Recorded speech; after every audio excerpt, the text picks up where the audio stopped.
take us back a little bit too, like during that period where you were like selling drugs and things like that. Like, was it mainly just to make money? Yeah, well, like first of all, I just want to iterate all of that is like way past the statute of limitations. I mean, we're talking about a long time ago. There's no reason for anybody to go looking into any of it. You know what I'm saying? It's like apologies, way past the statute of limitations.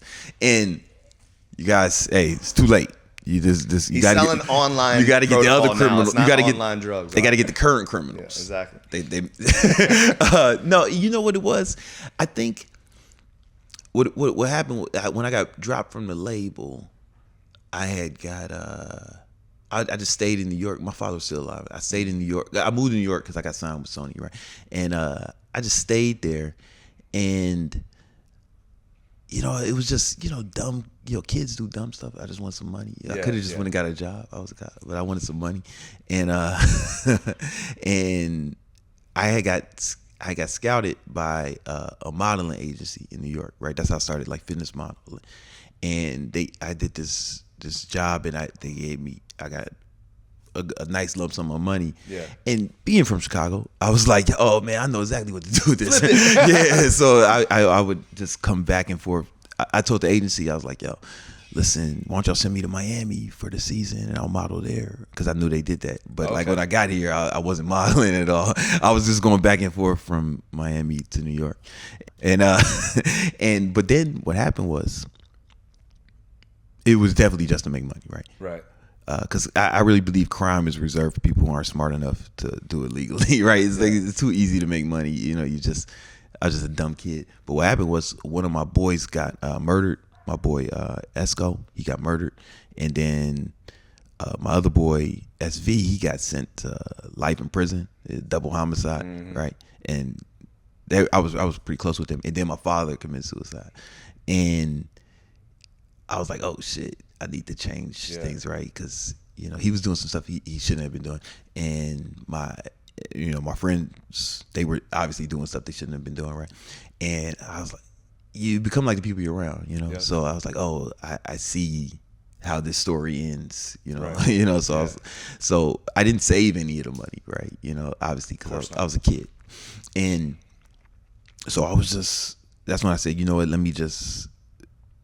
I got to take care of the family now, right? I got to take care of my mom, my sister, grandma. And my dad didn't leave nothing. He just left. There was some problems, right? Back taxes, and him and my mom filed together. So now she's liable for some of that shit. And we were just in a position where I had became like the man of the family, right? Like 24, like at the drop of a hat. And so I was like, all right, I stopped doing anything like bad, right? And I said, I'm just gonna work. And what's fucked up is like the recession happened right after that. This is 2008. Oh wow. Yeah, so Lehman Brothers and all that shit. Yeah, global collapse. That was when I opened my gym. You already know. I opened my gym and I was like, nobody's paying for personal training. Yeah, when I hear kids complain about this economy, I'm like, oh man, you don't know how bad it can get, bro. You don't know how bad it can get. Yeah. But so anyway, it was record unemployment. So my plan was just to get a job. I had a degree, marketing degree, but it was unemployment was highest it had been since the Depression. Right. Nobody was hiring. Everybody's getting laid off. I mean, it was really bad. Ford Motors, General Motors, they were going out of business. They had to get a bailout, all that shit. So I was like, man, I'm just going to fucking outwork this shit. So I started just waking up at 4. I would train people in the gym because I had always been a trainer. So I would train people in the gym, right? Not through the gym, like I know what you're saying. Yeah. And then I would shower at the gym, and then I worked security at the Prada store in Soho for like 8 hours. And after that, I worked for my boy's moving company, and that was 5 days a week. And then on the weekends, I woke up at 4, trained people in the morning, and then I managed a barbecue restaurant in Queens. Yeah, I was the weekend manager. So you just did whatever you could to make money. Exactly. This was like 12, 14 hours a day, 7 days a week. For 2 years. Yeah. You know what I'm saying? I just have to ask you this. Do you have like this on YouTube? Like you telling this?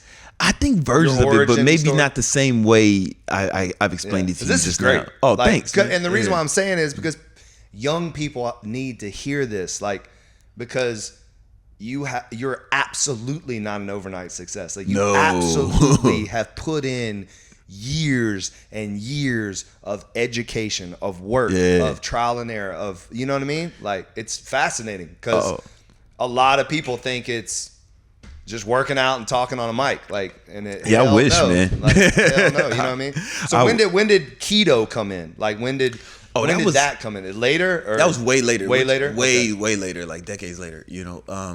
Because at this point of the story, I'm still like, I might be 25, 26. Okay. You Wow. know, Okay. You know, and and when did you see certain milestones where you're like, okay, you started your YouTube, you know, and you got like, you know, say 500 subscribers. And like, when did you be like, when did it like seem like, oh shit, like this is like big, you know, or has it ever felt that way? Nah. When I made enough money to quit the first job, right? Because I remember I'm still working these 4 jobs. Yeah, you're working like all these right? jobs. So like this is all I'm doing really. You know, for like 2 years, I wasn't going to no parties. I didn't watch no TV. Yeah. It was tunnel vision, right? Because you got to remember, it was a lot of pain, right? That I'm running from a lot of, you know, I'm the man of the family. Dad just killed himself, right. And so I'm also staying busy to not think, like to not think about my fucking dad who blew his brains out, and not think about all this other shit, right? So I'm staying busy, but I also got a mission, right? I got to dig my family out this hole, right? So it was almost easier to work real hard because I was in such a bad situation. Does that make sense? No, it's what I hear is, because I talk about this a lot, is you found purpose in your pain. Yeah, you know? Yeah. I think it's more difficult for someone whose life is fine than to push that hard, right? Because then you have to come up with some sort of like real intrinsic motivation, and people will do more to run from pain than they will to run towards pleasure, right? Like Daniel Kahneman, he's a Nobel Prize winning economist, and he did a bunch of studies to say people will do like way more to avoid pain or loss than they will to seek pleasure or to gain. I definitely believe that. Yeah, so sure. I had it's a tremendous amount of pain I was running from. So it was almost easier to work hard. But if things were just good, yeah, you probably wouldn't have worked as hard. And that's most people, right? Most people, like, they live in this area. They get too comfortable. Yeah, where it's like a purgatory where like they're not necessarily happy where they are, but they're not in enough pain to do anything about it. Does that make sense? No, it's so true, so true. You ever know? It's that 9 to 5, like, you know, like they got a salary, they get like, you know, bonuses every now and then, but they're miserable. They're freaking miserable. And Gary Vee talks about it, how like if you would just, and I think Hermosi talks about it too, but like if you would take that 9 to 5, well, you get off work at 5. Like, what if you took from 5 to 8 to work on yourself and what you really want to do, and then see what happens? But it's hard to do that if things are fine. Yeah, if you're comfortable. You know what I'm saying? Going back to your plush apartment. Yeah, you know what I'm saying? Driving your nice car. Like, It's kind of, you've been a trainer for a long time. Yeah. And tell me if you agree with this. The hardest people to train were always guys who had money and a happy marriage. Because there's not enough incentive. Yeah, for me it was definitely the my hardest clients were the professional athletes that already got their biggest contract. So some of my best clients were my professional athletes that were on a contract year. Yeah. So where their contract was done, they're not even signed with it. So they're basically a free agent. Yeah. And they're about to get their next deal. Yeah. They were locked in. Locked in. But then when they got the 5-year, $160 million deal, they come back the next year and it was like freaking pulling teeth. Like, bro, come on. Like, where's the same I had guy? that exact same thing. I used to train this guy who, you know, I don't want to say it too much, but he was in the NFL. And because what I'm going to say is not nice. But you know, we train, and I would this was like early, like years ago, and I would like go to Connecticut from Manhattan to train him, right? And he had got his contract. He was feeling real good. He was a starting safety, and for in the National Football League, and you know that whole fucking off season, he was just like, he just kept canceling workouts. I'm like, motherfucker, I'm coming to you. I'm not telling you to come to Manhattan, right? You know, and he kept canceling.